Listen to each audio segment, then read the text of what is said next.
Campers of Reddit, what is the creepiest thing that happened to you in the wilderness at the campsite? Part 2.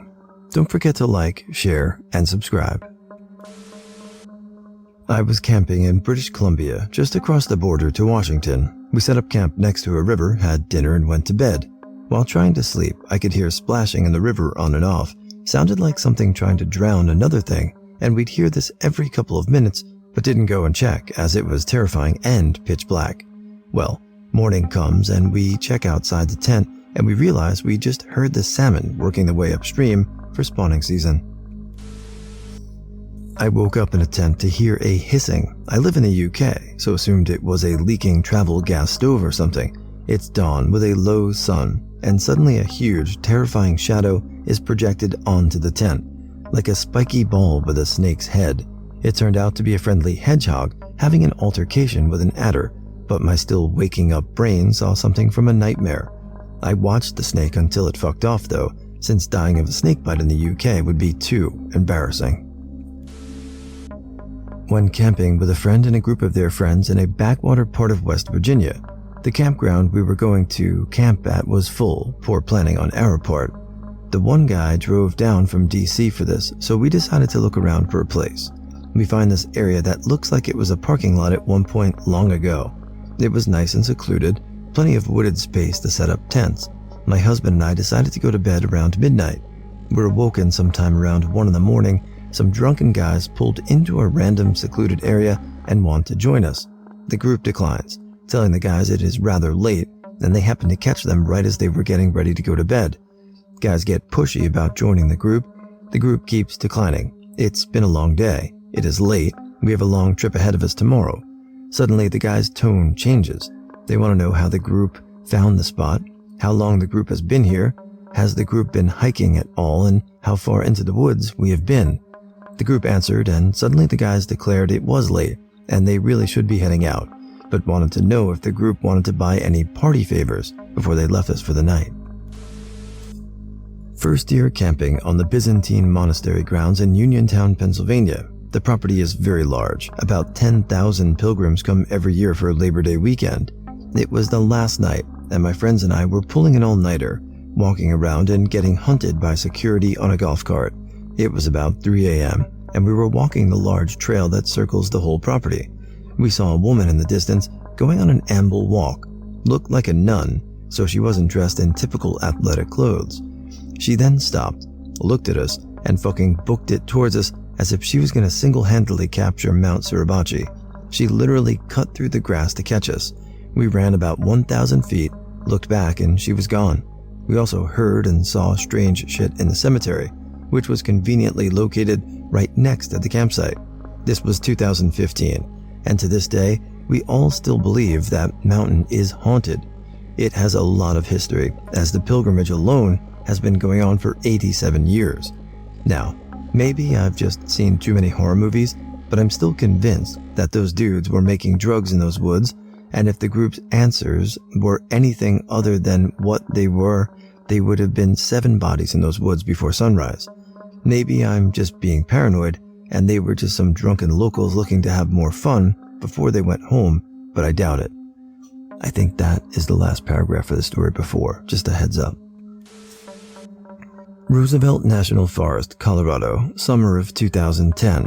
Summer in my 20s was all about camping with my friends, usually in a group of 10 to 12 and always very deep in the forest, away from other campsites. Most of us had grown up camping in Colorado, so we were aware of animal sounds and nature and all the fun stuff. But one night, just after putting out the fire around 2 a.m., we hear this long, blood-curdling human scream, followed closely by a single gunshot. It was close, too. Maybe just over the small ridge near our camp. It woke everyone up that had already gone to bed and put everyone on edge. After all, we take care to go deep as we can to be away from other people, so we thought we were all alone out there. As the only one with a firearm, I was elected to go check it out. In response, I volunteered my best friend to come with me, since he was the asshole that came up with the bright idea that the guy with the gun should go check it out. Once him and I were up on the ridge, we spotted a dying campfire not far down the hill. We carefully navigated our way off the ridge and down to the fire, where we found nothing. Not a goddamn thing. No tent, no gear, no signs of struggle or someone being in the area, just the fire. We put it out as best we could with what we had and made our way back. I was hiking the Appalachian Trail, and a few days past the North Carolina-Virginia border, me and a few hikers had camped out in a nice little hollow near a stream. We woke up to dense fog and had breakfast and just started getting ready for the day when all of a sudden we hear an ungodly yell, roar, scream sort of thing. It was like nothing anyone had ever heard before. We all sat or stood completely still for a few minutes. We all kind of decided it did not happen without talking to each other, but you could tell everyone was freaked out. I had been hiking for a bit more than a month at that time and heard all sorts of sounds, but nothing like that. It wasn't a dog, fox, bear, or bird. It sounded like it came straight from hell. It sounded just like something you would hear in a monster horror movie. Absolutely bone-chillingly terrifying. We all eventually got packed up and started our hike again. We usually all spread out and hiked at our own pace, but this day we all stayed parked together and did not cover much ground. We didn't talk about it, but we all kept our eyes in the woods instead of the trail. Nothing else happened, and by the next morning, we continued hiking as we did before. We were all pretty experienced outdoors people, and we were all spooked. Super weird, and I hope I never hear that sound again. It wasn't my tent, but it was a school camping trip after lights out, when suddenly one of the girls' tents starts screaming, like the girls inside it, I mean. They had been asleep, but someone had brought snacks into the tent against strict orders, so they woke up to a raccoon ripping its way through one of the walls. Not terrible, but scary for 13-year-olds. They were in so much trouble, because we were in a provincial park with bears, bobcats, and mountain lions, so they were lucky it was just a raccoon that smelled the food. Was hiking alone in Catskill State Park and camped for a night in a location called Beaver Meadow. First creepy thing was multiple pairs of eyes in the woods reflecting the light from my headlamp. Deer, and they are not dangerous, but these shiny eyes in the woods definitely looked creepy. Then I woke up at like 2 a.m. because of a very loud chewing and biting sounds, like straight out from horror movies. Took me a couple of minutes to realize that these were beavers chewing on the trees.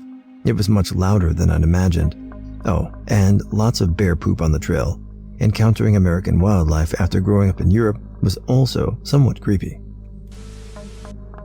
Back in my early 20s, a friend of mine and our girlfriends drove up into the Colorado mountains to do an annual four-wheeling camping trip.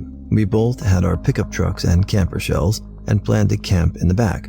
We got a late start, and by 11 p.m. we hadn't quite made it to our usual campsite, so we picked a clearing on the side of the Jeep trail to sleep for the night. This was a clearing large enough for multiple campsites, climbed into the back of our trucks and went to sleep. My girlfriend and I woke up an hour or so later to the sound of loud partying outside. Drunk people, sounded like a couple dozen, whooping and hollering. Whatever we thought, someone else is camping here and having a good time, so we went back to sleep. Woke up the next morning and climbed out of the truck to find nobody except us and my friend. No tracks, it was muddy, from either people or vehicles. Nothing. Friend and his girlfriend heard it all too. We were a bit sketched out for the rest of the trip. This was along the Schofield Pass route above Crystal, Colorado, old mining town. Nothing else came out of the ordinary happened, just a good long weekend of off-roading and camping. This was when I was 12, on a Girl Scouts trip. We were headed for an area of cabin camping up in the mountains, surrounded by hick country. The trip was cursed from the start. We stopped at a restaurant that refused to serve us due to one black girl in our troop. This was mid-90s. When we got to the campground, some of the girls, including me, decided to go explore. We discovered that the next campground next to us was a bunch of 20-something idiots that were already drunk at midday. They started blowing us kisses, asking us to sit on their laps. One yelled, "I've candy in my van," and laughed like a maniac. We ran back to our camp and told our troop leader, but she just told us to stay away from them. That night, while we were asleep, they snuck into our cabins. In the one I was in, a guy tried to climb up to my bunk and another guy tried to block the door. Luckily, they were so trashed we managed to evade them. All the girls and the leader were out by that point. That's when I saw some of the guys had guns. The leader got us all in her van and locked the doors, and that's where we spent the night. The mountain road was too dangerous in the dark. Eventually, the guys gave up. I live in Montana, so camping is just what we do. I'm an experienced camper and have ran into a lot of situations doing so, but the creepiest or scariest one was when we were camped by Cook City here in Montana. The area is well known for grizzly bears. I'd camped in grizzly territory lots of times, so it didn't bother me. When grizzlies pass through your campsite, they usually don't mess with your stuff, because experienced campers have nothing exposed which would interest a predator. However, in the middle of the night, I was awakened by my dog Duke, who was low growling. I looked at him, and he had his eyes totally fixed toward the outside of the tent, and he was ready to attack. It took me a minute, but then I heard the unmistakable sound of massive bear paws on the ground right outside the tent. Once you know the sound, you never forget it. My dog kept growling, and the bear began sniffing at my tent forever. I was completely terrified, as my gun was on the other end of the tent. I didn't want to make a sound crawling over to it, as I didn't want to alert the bear that food, me, was inside, so I laid perfectly still. Duke continued to growl and growl at the bear, until finally the bear pawed at the tent in an attempt to get in. He didn't claw it at first time, but his claws scraped across the canvas and it terrified me. That's when I instinctively, scared, shouted out, "Hey, fuck off!" And it scared the shit out of the bear. You could hear it startle and run off a bit. I grabbed my gun and unzipped my tent a little to peek outside. I couldn't see the bear in the darkness, but my dog took off running in the direction the bear had fled. That's when I heard it lumbering off into the forest. Eventually Duke, the good boy, came back and would not get back in the tent. He sat outside the tent for the rest of the night, keeping watch. He was a good boy. Rest in peace, Duke. My girlfriend and I were camping in Red Fork Falls, Unico, Tennessee. We were at the next to last spot on the left side of the fork. This is not by any means a state-ran campground. It's just a clearing in the woods with a hand-built fire pit. Around 1 a.m., and we were sitting together by the fire, drinking our Jim Beam's Devil Cut. We saw what we thought was a flashlight coming from the last camping spot on the side. Didn't think too much of it, since there is only one trail, and if someone was to leave, they would have to pass through our campgrounds. The light grew closer and closer, and we noticed no footsteps, no leaves crunching, no sticks snapping, nothing. We go camping a lot, so this put us on an edge.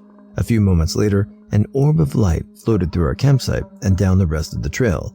Never saw anything like this before, and, having been a skeptic of paranormal, this night changed my mind on the possibilities of paranormal. The oddest thing is when I realized it wasn't a person.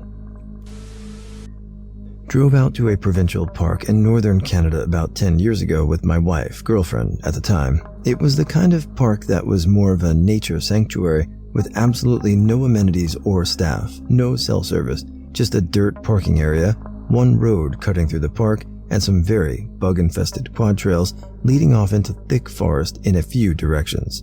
So, we hiked down the single road for about a half an hour and find a field.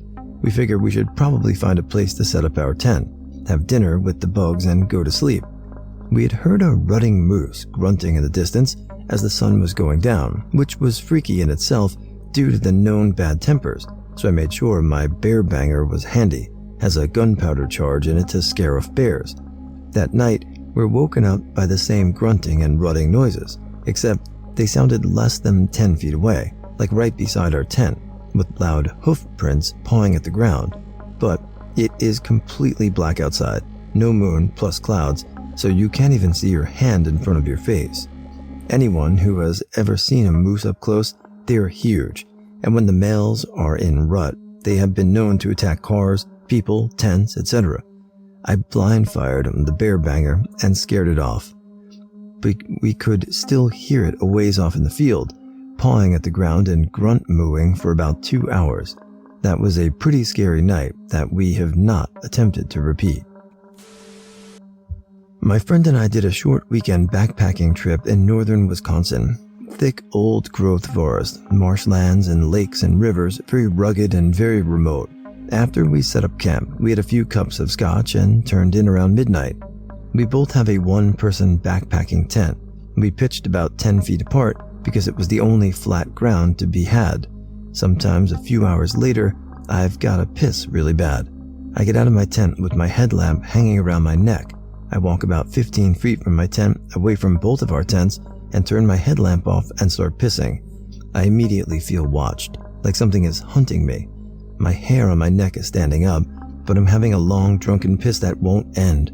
Eventually I finish and hurry back into my tent and crawl into my sleeping bag. Then I hear something very large walking around snapping branches. This creature sounds massive. I listen to it for about 20 minutes. It's making a lot of noise. I'm too chicken shit to go see what it is. In the morning, I ask my buddy if he heard whatever was walking around our site last night. He says, yeah, I was listening to it for about 15 minutes when I heard you unzip your tent for a piss break. I just said, thanks for the fucking heads up, man. So it could have been a bear, elk, moose, or possibly Sasquatch.